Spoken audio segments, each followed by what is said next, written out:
thank you, everybody who's joining us. We're here to talk about anthologies. And I think I'm not even really going to introduce you guys. I'd like each of you to introduce yourself and say just briefly like who you are and what type of work you're working on. And then tell us briefly about what anthologies you've been involved with. And then we'll go more in depth on those specific anthologies. So we have Stephanie and Cheyenne and Ben. So maybe Stephanie, you want to start us off? Sure. So I'll save images, right, for later, not now. This is just So hi, everyone. Thanks so much for having me. My name is Stephanie Nina Pitsirilos. I am a writer of prose, comics, graphic novels, zines, you name it. I like writing.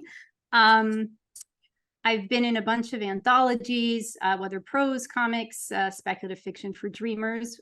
Patrick's also has a piece in there, a beautiful comic. COVID Chronicles. I actually printed out my website. I'm like, I'm not going to remember this, but a bunch. Mermaids Monthly. Been in 2 Women in Comics magazines. Heroes Need Masks. That was a lot of the anthologies I've been involved with have been for benefits. Elsewhere. Probably some other ones that I'm not remembering, and an anthology that's coming out next year, and a short story collection I will call an anthology for this roundtable. We could talk about why that I'm putting together myself for next year. I'm also a board member of Graphic Mundi, Penn State University, which publishes graphic novels, where I review graphic novel submissions. I'm a volunteer not-librarian for my kids' elementary school, which just means I fill the role of a librarian, ordering books, reading to kids, etc. And I'm sure I'm leaving a whole bunch of stuff out, but it's nice to meet everyone. Yay, thanks, Stephanie. All right, Cheyenne. Hi, everyone. I'm Cheyenne. I'm a cartoonist from Austin. My work's been in the Washington Post, several anthologies we'll talk about. I currently have a YA graphic novel on submission, thanks to KCU. So that's exciting. Hopefully we'll get good news on that. My anthology experience is much more indie. We'll talk about that later in the chat, but I also just launched my own anthology last week. It sold out twice. I had to do a second printing. That sold out. So I'm really just chef's kiss on the timing of this combo. Excited to be here, and I see some familiar faces from KCU. So thank you for having me. Oh my gosh, already so much to dig into. Okay, Ben. Yeah, hi everybody. Thanks for having me. Also, great to see everyone. So by day I work at Disney as a SEO expert. That's search engine optimization. That's actually how I came to KCU. Jana found me online, and I've done a little bit of work on the KCU website. Very happy to be part of the community. So I write. I'm a writer only. I write comics sort of as a hobby in my spare time. I mostly write comics that you would find at like in a comic shop, so direct market type comics, but I am working on a young reader graphic novel. I'm putting together a pitch for that. And hopefully I can pitch it around and see if I can find a home for it for next year. I've been I've been an editor, and I was also the founder for one anthology. That's this one right here. I'm a student in Scott Snyder. He's a direct market comic writer. So I'm a student in his class. I founded the class anthology, and we had our first edition a couple of years ago, and I was one of the editors for that. I was a consulting editor for volume 2, and I've also been a contributor to a couple of other smaller anthologies. So that's kind of my background. I've contributed short comics to anthologies, and I'm working on longer work now. Cool. So maybe we could dig into why anthology? Like why would one want to participate in an anthology? And maybe you could tell us a little bit about your experience with a specific anthology and how it impacted your work in whatever way.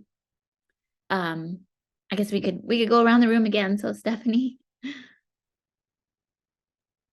Sure. I think the first thing that comes to mind for why do an anthology, what are the benefits, is if it's your first time, it's a great way to break into the industry. Like, it's very simple. You're getting your name out there, you're getting your work out there.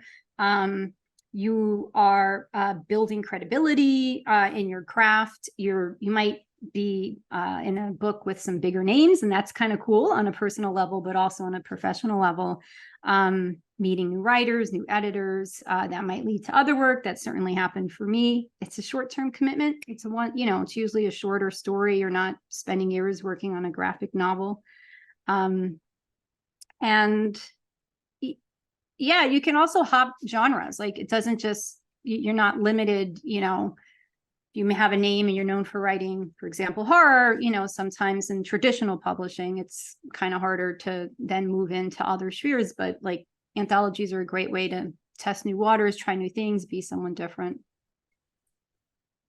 And you asked me, the second question was an anthology that kind of impacted, or what was well, I guess I'd love to hear like some more specifics about one particular anthology project that you feel like impacted your work in some way. Okay, I'll name two, but briefly. So Insider Art, which I forgot to mention in my intro, which was an anthology put together by Shelley Bond during the COVID pandemic, all female and non-binary artists, and it was an all-benefit anthology that went to help female and non-binary comic book store owners. I think that was my first piece out there, and an editor saw me on the forums and said, I think you'd be great, et cetera, et cetera. And what I thought was a comic wound up being graphic prose, which is great because I could do both. And Shelley Bond, and she went on interviews after this, really loved my work so much. And, for about a year and a half, said,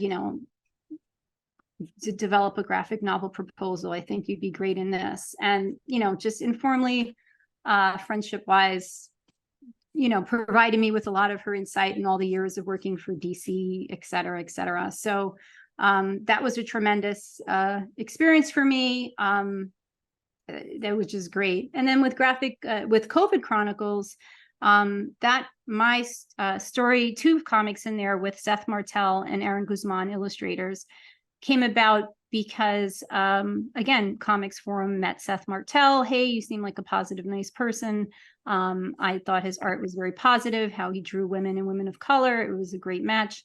And we did our story Small Acts for a benefit anthology again, called Heroes Need Masks. And from that, Graphic Mundi had an open call, and we reprinted Small Acts. And I'm like, hey, I'm in here. Do you want another story? I got another great illustrator, and I got a second story. And it was a wonderful experience getting to know Kendra, the publisher and editor, and her keeping an eye on my work and discussions and my insight. And I'm a board member of Graphic Mundi now. Now, those are kind of extreme examples, right? Sometimes you're just an anthology or an anthology, but, for me, there have been great experiences where my sincerity and just matches and timing have led to other things besides just being in an anthology. Wow. Okay, Cheyenne. I echo most of those things. I think especially from if you are newer to comics, like there's nothing more powerful than finishing work. And the idea that the first thing you will finish is a 300-page graphic novel is probably not the way you want to go in. But I think also working with anthologies teaches you like how to adhere to print guidelines, how to do the business part of art. Like, it's not just having a good story that gets you into publications. It's having to work with an editor or work with other collaborators, which I think is hugely important. I think also, Stephanie touched on this, but community. Like, I'd say the most important anthology for me was the first one I was in. This was, I think, technically more of a zine, but it's called Internet Friends, like super indie DIY. This was done years ago, and I think I've got like 30 really close contacts from that project. And especially if you're starting out or aspiring, like, you won't be best friends with your favorite author. You need to find the cohort of people who are like at your stage of creation. And I think anthologies are perfect for building that network. Can you say something, Cheyenne, about the project that you said you're working on right now, or the one that just came out? Yes, I suppose that's the most important one for me. It is called Splintermouth. It is, I've also been calling it a zine, but it's definitely an anthology. It's horror, spooky, definitely genre focused pieces. It's kind of a blend though, like it's not just comics, there's short stories, there's illustrations. It had 9 different collaborators. There's also a QR code in here that you scan, and there's music that we made for the anthology, which is super fun. But I had to make this because I had a piece that I knew wouldn't get published, and I needed to get it out in the world. It's like the most niche thing I've ever done. It was a historical fiction horror poem about Jamestown colonial America. And I'm like, well, if I want this out in the world, I probably have to make the publication for it. But speaking on the community thing, like I had friends who I knew had incredible horror or genre work. And I was like, this deserves to be in print. Like we do so much stuff digitally, and there's something very different about having an anthology you can go through. So that was hugely important for me, for like distributing my own work, but helping like get my friends' work out there as well. Okay. Oh gosh, I every time each of you says some talks, I'm like, oh, I want to ask about it. But anyway, Ben, you go next. And Yeah, for sure. I want to definitely echo and support everything that everyone else has said. A couple of things that I can add from the craft perspective. I really think short comics makes you hone your craft quite a bit. Like if you were to write and publish, like say 6 short comics in the space of like a year and a half or 2 years, you will definitely be a much better creator. And if you kind of think about the numbers, a 5 or 6 page comic is only 25 panels, 30 panels. So if you can tell a complete story in that limited space, you're really self-editing well. The flow is going to work. Like everything just gets really honed. So other good reasons to be part of a anthology. The networking is great. Just like everybody else said. A lot of anthologies will have a Discord or some kind of online community attached to it. So for sure you want to join that. Could be a dozen, could be 40 other creators, and you're all in there sharing work, sharing pitches. What have you read recently? Here's some art like I'm working on. Can you give me feedback? And they become writers groups, right, for the length of the anthology. And a couple of the Discords I'm in for the anthologies that are finished, there's still writers groups that are continuing, even though the campaign is already done. So those networking groups are fantastic. And you're also getting fans who will back your work in the future from those Discords. Even if you're just getting a half dozen other fans who are also creators, those are people that can support your campaigns in the future. So for sure, the networking is outstanding. And I also like, my most recent short comic and any that I create in the future, I want to get really experimental with it. And that's a great place to experiment with comics, is like a short comic. So let's say you have an idea where your comic doesn't have any dialogue.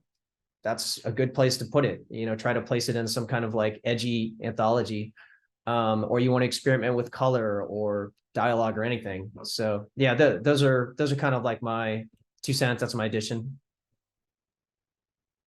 If I can, yeah, these are also great. I want to add too that I feel like one area we don't think about as a benefit is you're not just showing off your craft, but how you market. And I have gotten feedback. I want to work with you because you really go all out and market. You might not have design skills, right? You're not an illustrator, and they don't say that. I say that, but like, you're there, that you're the cheerleader. Now, there's 2 thoughts on that, right? Like that's not a judgment thing. I also know creators who say I'm either not paid or I'm not paid for that. Like that's extra work that's on the publisher. And I respect those thoughts too. But, if maybe you want to practice how to market, whatever reason that you might want to do that, it is a way for you to show that, you're a team player, you're going to go all in, you're going to market your books. Because even in traditional publishing, which I'm sure, Jonna, even with the bigger names, they expect a lot from an author. So besides actually getting the story in, it's what you do after too, and promote it that can make an impact. Not to say that everything's about connections and what leads to something else after, but just in that spirit of supporting the anthology can go a long way. That's a really great point. So I'd love it if each of you could dive a little bit into some nuts and bolts stuff. So Stephanie, you mentioned that your very first anthology that you worked on was one that Shelley Bond put together. Is that right? Which is pretty amazing. Yeah. The first and I should say that Nicole Booth was the editor, she was a former Marvel editor. She approached me and she was the editor of my section. Shelley Bond was the global editor. But yes, double amazing. Yes. So I'm really curious to hear about the initial part. How did you each find out or get involved with your first anthology opportunity? Like, what did you apply? Were you friends already with somebody who was involved? Like, what led you to get involved in the first place? And then I'm also really interested in the second part, or the end part of the anthology. Like, how did the anthology producer, if it was a publisher or an individual group of people, get it out into the market? Was it like a regular publishing company, or is it just a group of creators coming together? And how did you distribute it? You wanted me to go? I don't know. I guess we could Or just you want to reverse the same, or maybe reverse same order. order? Yeah, Yeah, Ben, you want to reverse it, start, and then I'll Cheyenne? be very talky. I'll pick up what Yeah, so all of the anthologies I've been a part of were funded through Kickstarter. You know, and some of them were as low as like $1,600. The big one for me that I was the editor for was almost $16,000. So they're all successful. And they were all marketed through social media, through Discord, friends and family, basically all the marketing channels that you would think of, you know, for like any book. So they weren't like traditional book publishers or anything like that. It was all Kickstarter. Sorry, what was the other part of the question? The other part, I keep asking two questions. I should only ask one question at a time. The first question was, how did you get involved with the anthology in the first place? Yeah, so okay, so for the Scott Snyder one, I was the founding editor. I myself and another person, we had the idea, hey, let's make an anthology for the class. So we started it.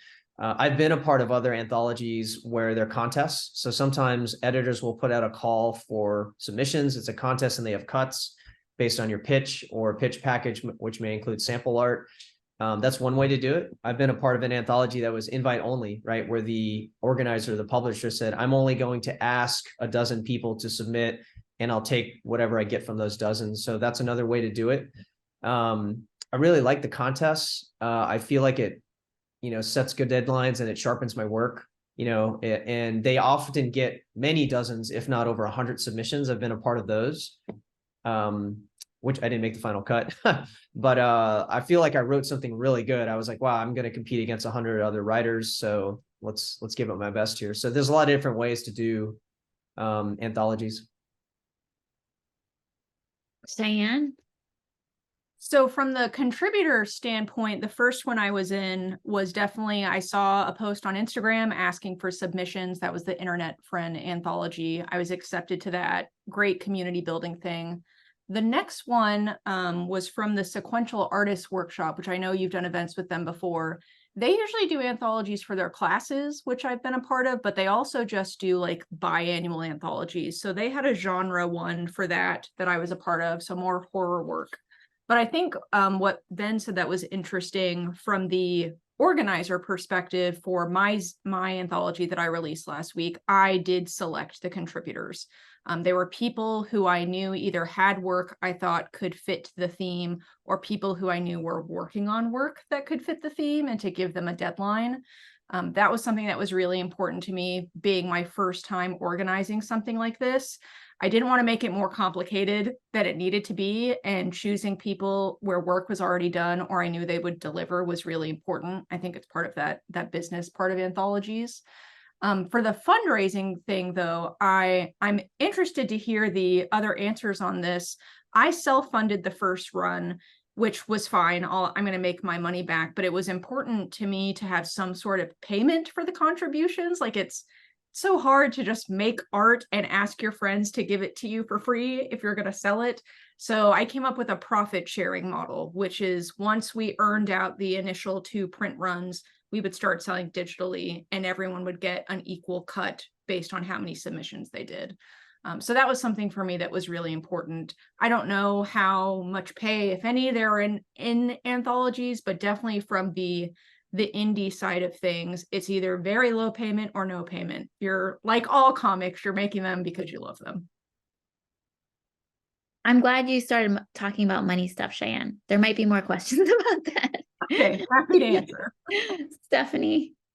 Yeah, for me, and I kind of, I'll be a little bit briefer in this. I kind of went through it, but for me, it was being on a comic board. It was Comics Experience. It's now Comics Connections with CPI, Andy Schmidt, and Gamal Hennessy. But at the time, Comics Experience, being on a board, and an editor approaching me saying, we're putting this together. And that insider art was just all of us contributing our talents and our efforts. And Shelley, and the initial run was just digital, and 100% of proceeds went to comic book stores. And then she did a Kickstarter to symbolically pay contributors and have a nice, beautiful physical book in hand. That was the first one. And that was for graphic prose. My second one, like I said, was Seth Martell. Again, same comics board, Comics Experience. As an illustrator, he was more savvy and looking for calls for submissions and say, hey, why don't you write something? Let's do something together. And COVID Chronicles was published. It was also benefit. No money. Like, we can go through. There's sometimes money. I have examples of money, but most of the time, a lot of times it's not. But I also did a lot of benefits. COVID Chronicles was published by Graphic Mundi, Penn State University Press. Oh, Stephanie, there's a question from Bonnie. Can you explain the term graphic prose? Sure. Sorry, I shouldn't. Graphic prose, it just means like prose writing, just writing like chapter books and having pictures with it. So it's not quite comics. Like, I kind of think of it as really like Chris Claremont caption writing, you know, back in the day when comic books had like long captions of like narration. So it's like you're reading a novel, but then there's pictures that aren't just pictures, that kind of go with that section of the words. So something sort of in between, not like a picture book for kids. And I should say I mostly write adults, or I do write adults. And sometimes I sneak in the all ages and young adults. So if I'm using terminology not correct for the kid market, but yeah, fancy way of saying like prose writing with graphics, graphic narratives, or like your poetry book. I feel like I should open it up to questions. So does anybody have anything you want to find out about anthologies? Are you thinking about doing an anthology, or? Well, I sort of have a comment. It's fascinating to me that it seems like people who are writers only have more access in this world. Often author illustrators are the thing in the more traditional world. I don't know how you guys feel about that, or you have any thoughts on that?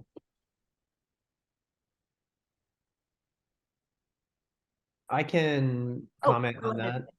Yeah.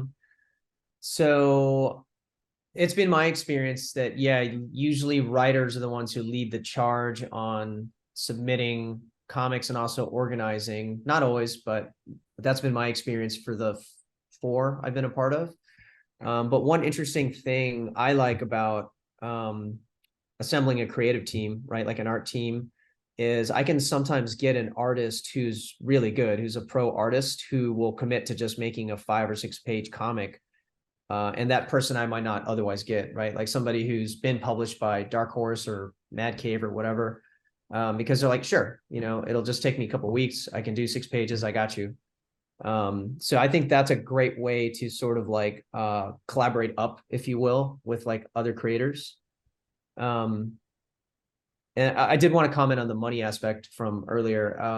A couple of the campaigns I've been a part of, we pay at a very small page rate back, and that was built into our Kickstarter budget. So, you know, let's say we made $15,000.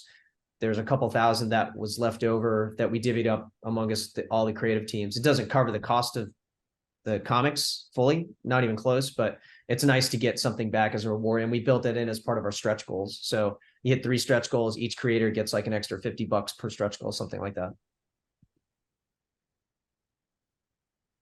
Cheyenne, did you want to say something about it too? I forgot what I was going to say. What was the initial thing Ben responded to before the money? Oh, was it the Writers? I was going to say, I think it depends on where you're submitting to. I personally have only submitted to comics anthologies. I guess the one that I wrote has other things, but I personally submitted comics. I think it really just depends like who you're working with, who you're teaming up with to release your work. Steph, can you repeat the question for me? I have a hard time responding to chat. Sure. I'm listening to the question, and there's a lot of good questions. It was just about the opportunity that anthologies seem to give to people who are writers as opposed to author illustrators. It wasn't really a question, it was more of an observation. And, what Ben said about, being able to approach like people that are higher above you and because you have a shorter thing, that never really thought of that. That makes a lot of sense, The books I've been a part of, for sure would take submissions from cartoonists, people who did everything, writing and the artwork. And we had a couple of those for the ones that I've edited. Yeah, so it's not always the case where it's just the writer who goes out and finds an artist. I have one right here that has a variety of many of them are teams. I don't know if they're always teams or not, because I haven't researched it, but one here is definitely like the one person, Fabio Moon, has done is writer, art, color, and letters, all the same person. So I would say I'm having a hard time with this particular anthology because there's no spaces between, where one begins and one ends. I don't know if many people have seen this. It's called Vertigo, CMYK. I don't know if that was their intention, but it's divided into color sections. But some of them, they seem to, you only know at the end if it says end, or sometimes the title is on the end page instead of on the beginning page. It's just a very strange. I thought maybe somebody knew this one because it was actually in the library, like a whole thick book. Anyway, I think it could be what you want it to be, right? Mm-hmm. If you start it and you're an author illustrator, and you want it to be all author illustrators, then you have power if you doing it yourself or getting together with friends to do it. So I'm curious to hear with from Stephanie and Ben and Cheyenne, with all the different anthologies you've worked on, because between the three of you, you've probably worked on at least, I don't know, it sounds like maybe 15 different anthologies. What was the shortest amount of time that it took to put together an anthology from start to finish and get it out to market? And what was the longest amount of time with each of the projects that you've been involved in? Yeah, I could. I'm enthusiastic to respond, Patrick. You might know which one's the longest.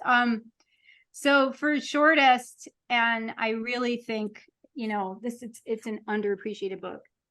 Shelley Bond and team, don't quote me, put this thing together, and I don't even know how many pages. I don't know. Let's say 300 in like 4 months, right?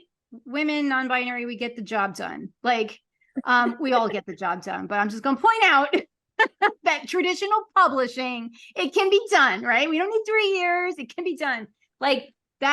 That was for the digital. And that was during COVID lockdown, like early part of COVID lockdown. That's incredible. That's insane. I had a week to write it. Unheard of for me. I'm a prose writer that polishes. And that's why it became graphic prose, because the sequential artist did not have time to make it. So that's why, again, I've used this cheat a lot when people ask me for comics, don't have time. I'll take part of my novel and, I'll see if my cousin is an illustrator wants to do this with me, and great. It's a great hack. And for him, he's like, great. I don't have to do, scripts with you. So 4 months is insane. And then the longest, I think is 3 years or 2 years. Patrick can correct me, like traditional publishing length of what it takes to get an idea together. This is not one I organized. The one I'm organizing is another story.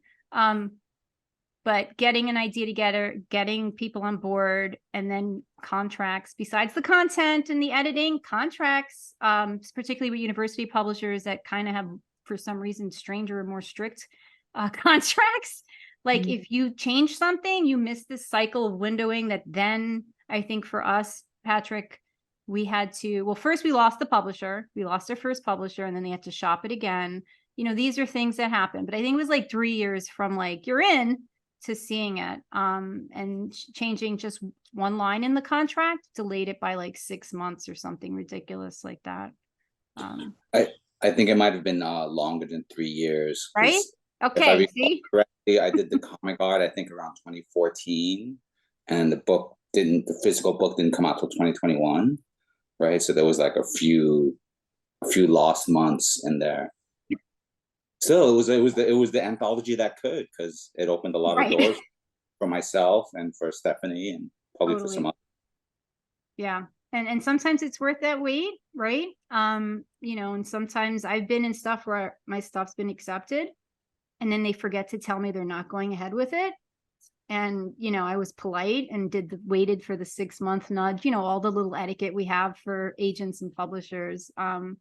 So 4 months, years. I mean, a weird thing about that, speaking right now with my artist hat on, right? Like my artistic style and my skill improved significantly in the time from when that particular comic was accepted, and then when it saw print, and me trying to say, hey, this is this thing that saw print, but you know, what I do now kind of looks a little bit different. In my idea, it looks better, but still it's a weird dynamic to have those different things moving at the same time. So I mean, maybe that's a question I could throw out to the rest of the panel in terms of like working on multiple projects and the timing of like an anthology versus a passion project. So does that sound like a question? Well, Cheyenne, you have your hand raised. I would love to answer that. I said in my intro that my book is on submission right now, and like my sample pages were made in February, and I'm like, I could draw so much better than that now at this point.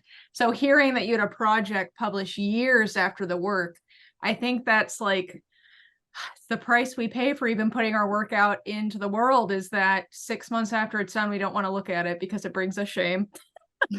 But yeah, I think juggling multiple projects, and Ben talked about this a little bit, but being experimental, like for the one I just published myself, I did a totally different art style, and it was something I wanted to explore. Like maybe I can use this as a style that I pitch for illustration only graphic novel projects.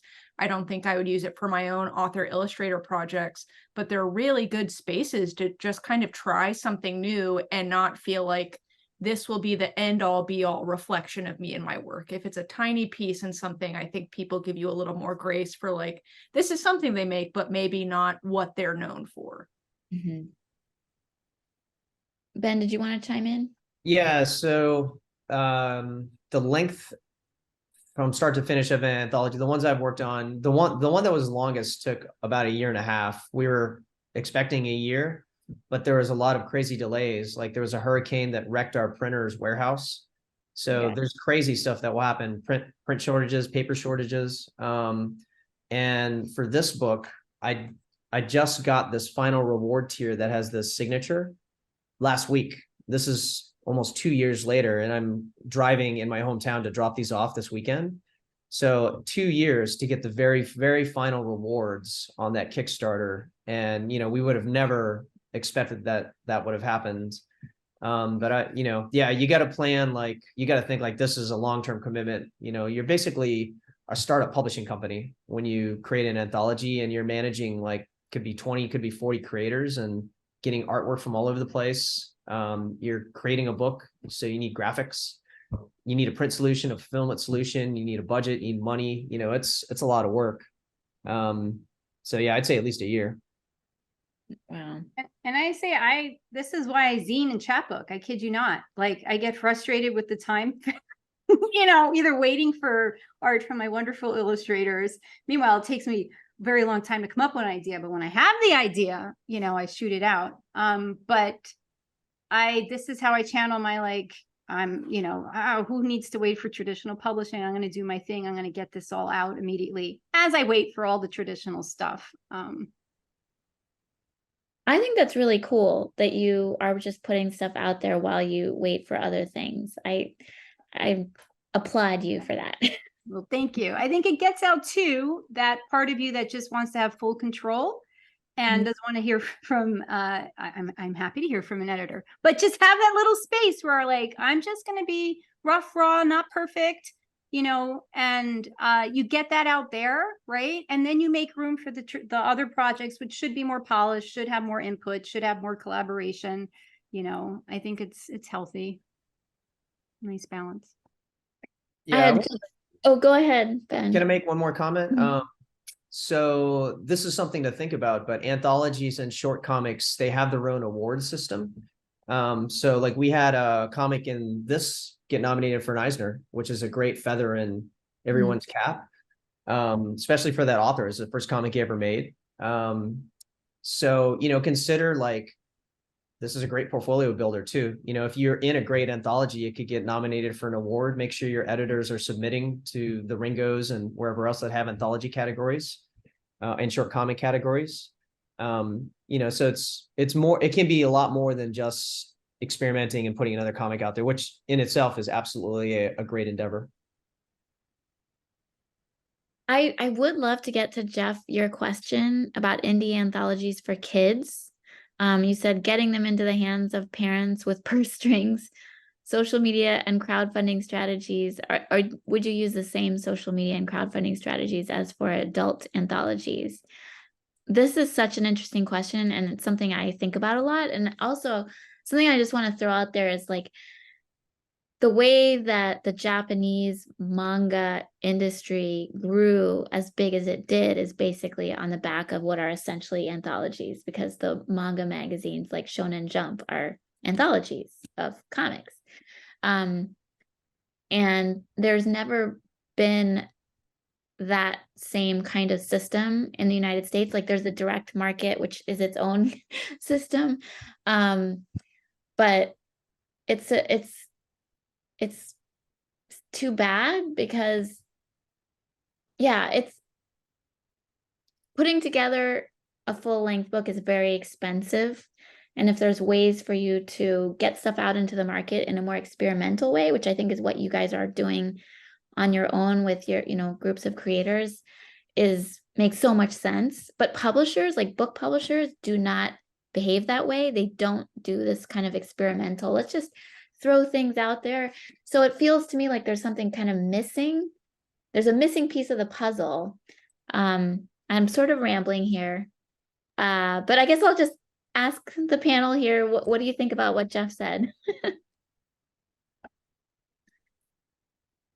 So I would say, Jeff, you would think, right, you should have different crowdfunding strategies, but at the same time, kids are watching stuff they shouldn't. Like, my kids come home saying what their friends saw on TikTok and Instagram. Like, why? Like, your elementary school? Like, why do hey, no judgment to parents, but like, so it's still, I think, a good idea to have kid appropriate marketing material for that age group, just in case a kid does find that, again, age appropriate. But yeah, you're making a very good point that usually the people buying it are going to be the parents. So where are they hanging out is obviously something that you would want to know. But my point being, don't sleep on the kid direct market too, because all it takes is for them to be like, look, I saw this on Instagram, or I saw this on whatever. Well, YouTube, I would say, is the best social media platform if you want to reach kids directly, which I don't know, I question how effective that would really be, because I think mainly with kids content, focusing on the parents and the teachers and the librarians is usually effective. But yeah, if you can get your hands on the PTA, the email lists, Mhm. those things are just a shoe-in. Parent coordinators.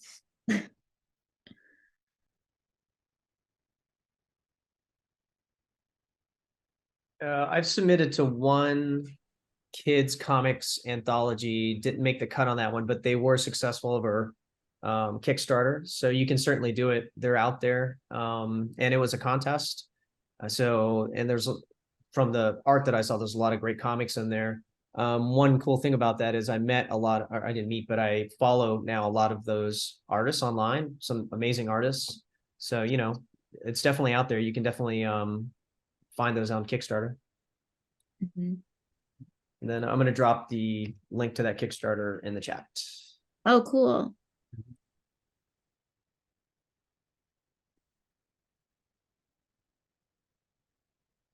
Thank you.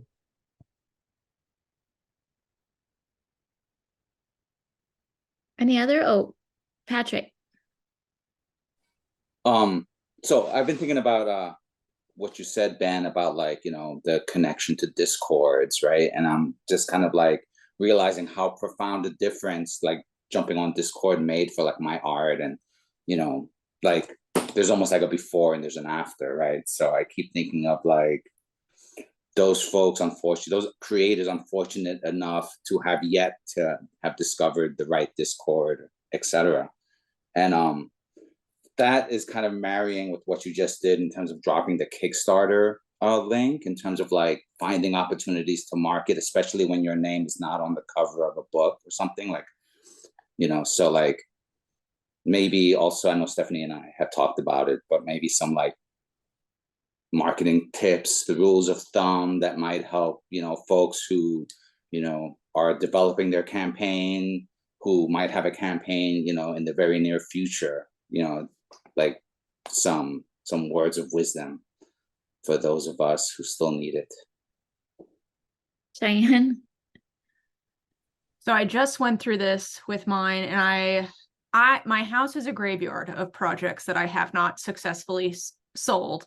So I was very worried about this, and we sold out twice. And I think what I did differently this time was I did a lot of pre-marketing, like showing the anthology being made, giving updates, showing where we were in the like submission process, the building the publication, like shipping out orders. All of that got my audience excited to buy twice, which was awesome. But I think what can be hard is feeling like I don't want to inundate my social media following with sell, sell, sell. But the truth is, like, we're not Beyonce. We can't just drop an album and expect that people will buy it. People need to know that you're doing it. And I think when you do show kind of the like behind the scenes journey, how it got made, people feel invested in the final product and are more interested in supporting you. Or I should say maybe as interested in supporting you as they are reading the contents of an anthology. My fear with anthologies is always like, are the only people who are going to read this the other people in the anthology? And I think if you bring the rest of your social media following into the process, it's a way to get them excited in a very natural way versus just when it's ready, pushing people to buy. I couldn't agree with you more. Stephanie and Ben, do you have anything to add? Well, my one comment about marketing is, and I was very, very uncomfortable doing this when I first started, is I would hit up friends and family, you know, like that's going to be part of your core network for marketing, and they'll buy stuff, you know, so don't be afraid to send a link. Hey, here's my Kickstarter, or it's coming up, you know, would love it if you could support it, back it. And then ask every single person in the anthology, which, like I said, could be 20 to 40 creators, to do the same thing. And you might meet your funding goal just based off that, right? Just hitting that immediate network. And then from there, it just kind of like spreads. But yeah, I was very uncomfortable selling to like friends and family when I first started, but now it's okay. It takes a little getting used to. So yeah, I'm weary. I don't like to involve friends and family. I not family. Family's harder because some of my work deals with family history. So it's like, don't read my stuff. And I don't want my mother to ever read me as an adult. Like, definitely don't read my next short story collection, Mom. Like, I'm still a child to you. So, and that's not good advice. That's just what I'm comfortable with. So I definitely don't tell my family unless I'm at the Kickstarter point where I'm like, wow, if I get 2 canceled pledges, I might not make this. This was for my zine. I'm like, told my brother, kick in. You need the zine. This is how you could use it. So like emergency, yeah, I would, depending on the content of what I'm creating. Friends, same thing. I let them know, but and this is not advice that everyone else is going to share, but I don't like an overlap between my friendships and capitalism and commerce. That's just me. And I don't like, I just don't mix art with like my personal circles. However, my friends sometimes do support my stuff. Again, not business advice. This is Stephanie's way of doing art.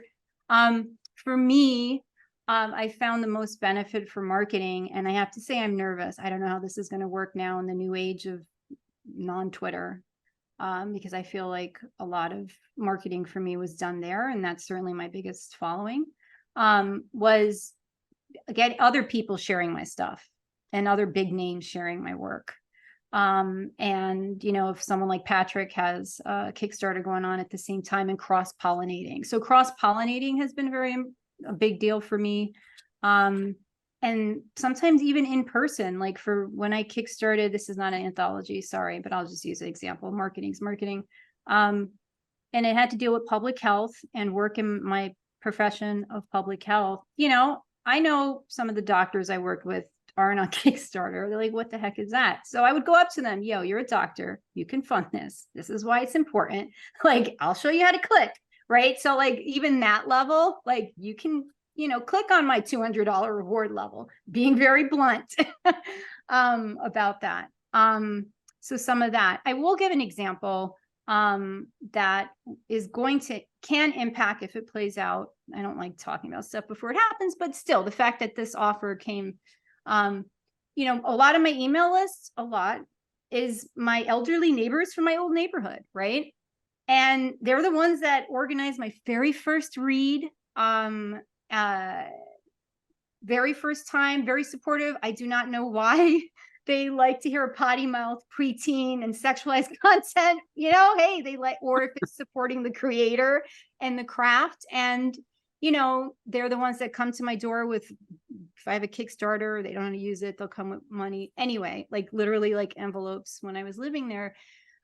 Don't hear from them. I know they're on my list, but they're like the silent audience. And they, years later, remember me, my reading, maybe read my emails, probably read my emails, and said, hey, the New York Public Library wants to include works of authors that read here, and really think you and want to promote if you have a new book coming out. So the anthology that I'm going to be in next year for this library that's reopening, and the anthology short story collection / anthology that I'm organizing, could potentially now have, it's the New York Public Library is a tough nut to crack. When people say reach out to your local librarian, you can't really do that in New York City. So the point of all this very long story is that you don't know, sometimes those, people that you may not think are, going to be your supporters and wind up for other opportunities that might help you sell books, sometimes wind up being later down the road. I feel like that was a tangent, but I felt it was a relevant tangent. Yes. Any tips for Roger on his question about growth? How, like, if you have a base in your audience, but how do you grow that? For a little back history on that, like, for example, I've had a previous Kickstarter, and I was able to kind of like just dive into a bunch of different groups that were along the topic of my Kickstarter. And then for this one, like it's launching this Friday, but what I'm trying to do, I've tried to do that again, but like the algorithm has changed since the 2-year span. And it's just like everything I'm posting is like tanking hard. So I'm like, crap, I have my base of like 200-ish people, but growing that or like finding new people is challenging. You mean these are people that supported you on your previous Kickstarter? Is that what you're talking? Yeah. So I supported the previous one, and then also, you know, friends and associates, etc. Yeah, go ahead, Cheyenne. Thank you. Social media has changed. Like the head of Instagram has talked about that. We used to be in a culture of sharing one-to-many, and now people share content more one-to-one. So you may notice like something you would have put in your stories a year ago, maybe you just send to the friend that's most likely to laugh at it. So whatever you're perceiving, like that is true. There's probably not a drop in people's interest in your work, but how people use social media has changed.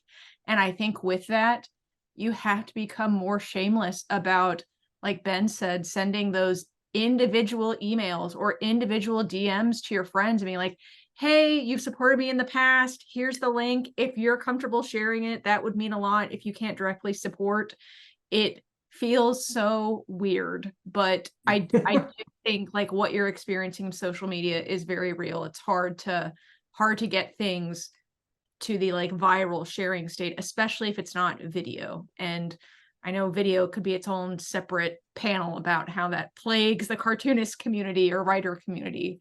But I think one-to-one is how it happens now. Gotcha. Bummer, but good to know. So, thanks. Yeah. I think that's such a great point, Cheyenne. I sometimes I will do that. Like I have mailing email marketing software for my agency, and then we have email marketing software for Kids Comics Unite, and we have lists and stuff like that.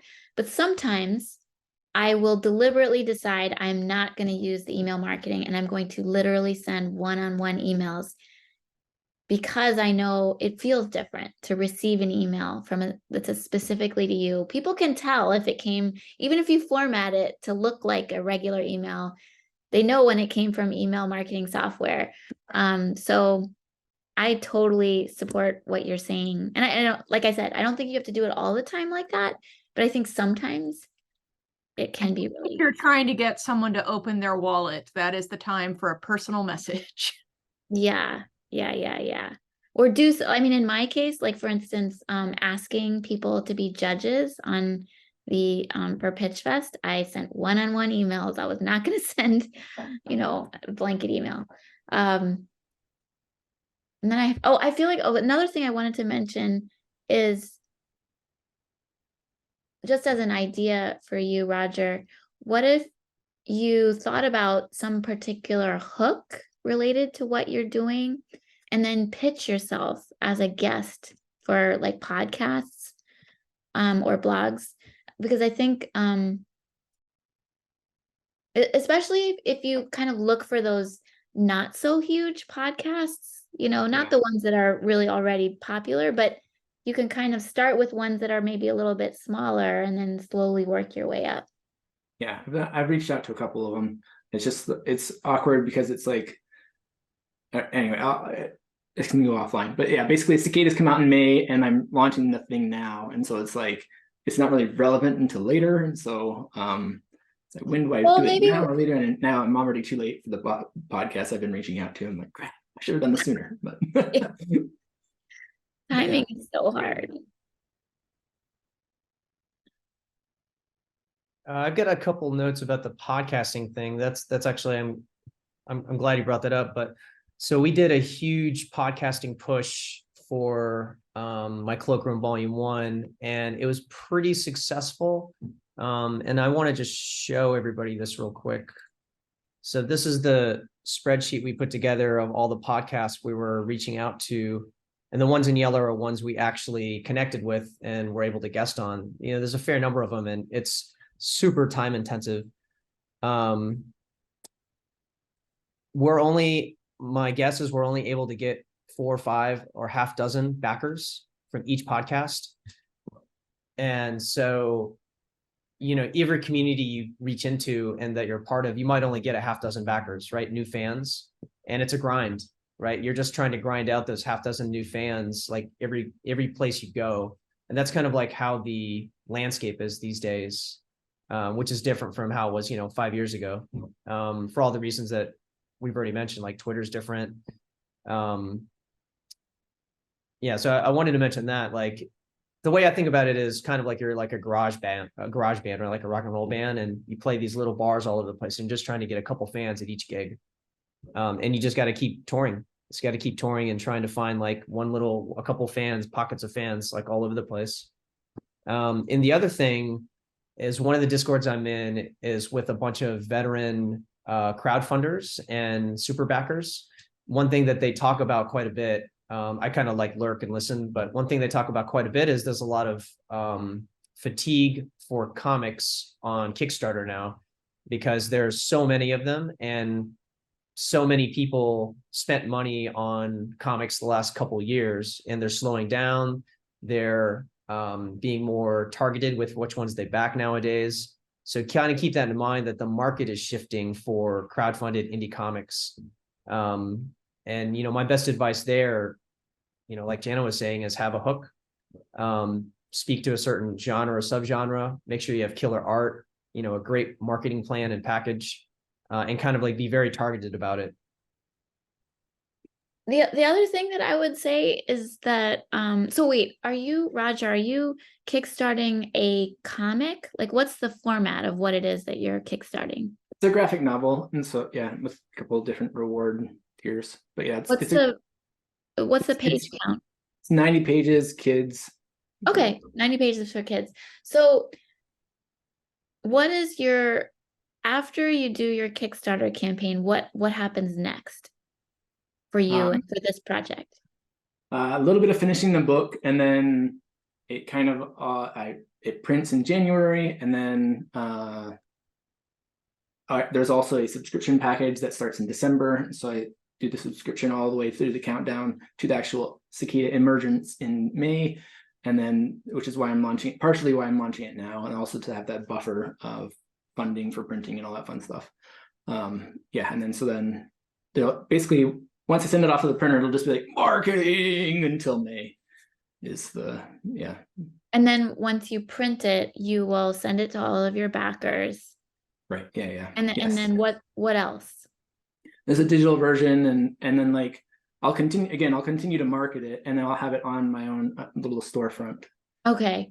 Because what I would say is that do you like speaking in front of groups? Yes, I can do it. Yeah. Okay. I think one of the ways that I think a lot of creators who are focusing on kids content really build a career is through connecting with schools and libraries. I think schools and libraries are the best.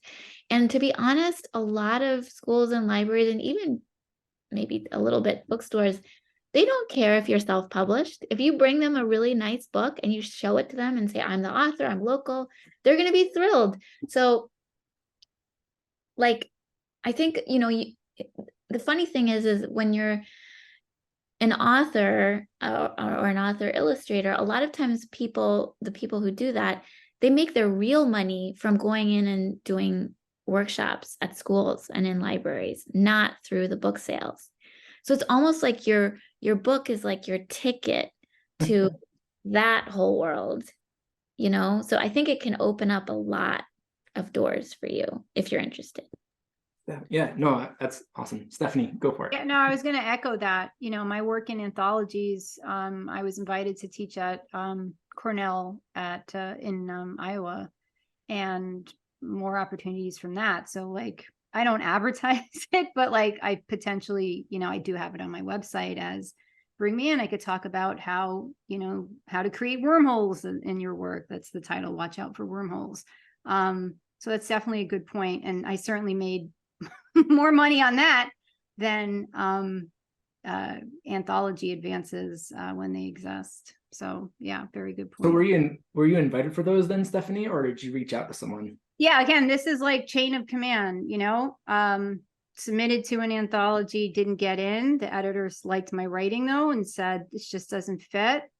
I had something ready for him 3 years later when his second anthology came out. Patrick, you know which one? Speculative Fiction for Dreamers. Had my story ready for that editor. Got in. It won the Janus Prize last year, a prestigious prize. A student from that anthology, a student from that university was present as an intern, and they have a connection with the Chautauqua institution, and raved about me and interviewed me, told her professor. Bam, I'm in Iowa a year later teaching my comics along with the illustrators I work with at Cornell, and have been invited to do other things that, being a mom of 3 and taking care of my mom, you know, you won't see those things because of my responsibilities, but, you know, in theory would have other opportunities because of it. So yeah, that's a good point that you brought up, Jenna. One other little anecdote is that I have a good friend who's a comics creator who isn't traditionally published. He's self-published, and he is like a North Carolina artist in residence or something like that. I don't know. He's on some sort of a list that is, you know, has the imprimatur of the State Department of Education or something. And so he has like he's constantly going into schools, and he gets paid very well for that. Awesome. Okay, that's great. Yeah, I should make some pitch or some deck. Yeah, look at your local area. There's just, yeah. I don't know if I've mentioned this with this particular group, but I know I mentioned it a lot. There is one studio recording with Greg Neri. Have you watched that, Roger? I'm not sure. Okay, because check it out. he Great. was so inspiring. He talks a lot about working directly with his local school districts, and he's very business minded in how he goes about it. Okay, awesome. Thank you. Patrick?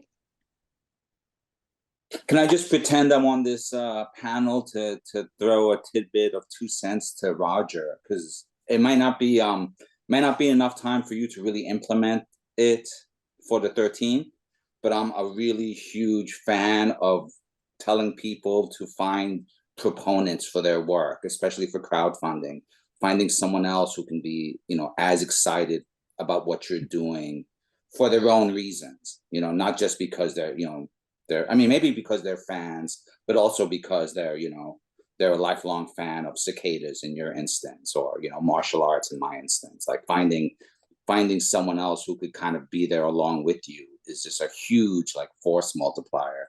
So that's something. And Jana uses the term weak connections. Is that right? Oh yeah, weak ties. Right. So I think it kind of goes along those lines. So might not be enough time to cultivate one for the 13th, but one of the sure ways to find proponents is to be a proponent. So always keep that in mind. Awesome. Yeah, no, that's great. I have some connections, so I'll leverage those. Thanks.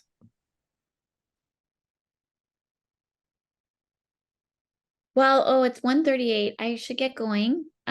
So this was super fun. Thank you. Thank you, Stephanie. Thank you, Ben. Thank you, Cheyenne. Thank you, Patrick, also. Thank you, everybody else who's here. It was awesome.